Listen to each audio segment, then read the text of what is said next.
Hello! Today I will show you how to make website shortcut icon. To start, open your browser. Next, navigate to website or web page you want to pin to your home screen. Tap the menu icon and tap on the star.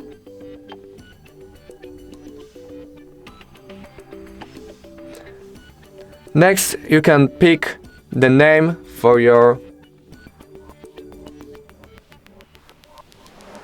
shortcut icon.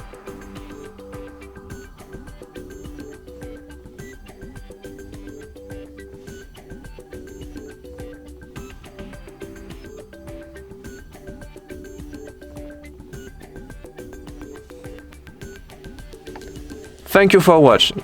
Make sure to subscribe.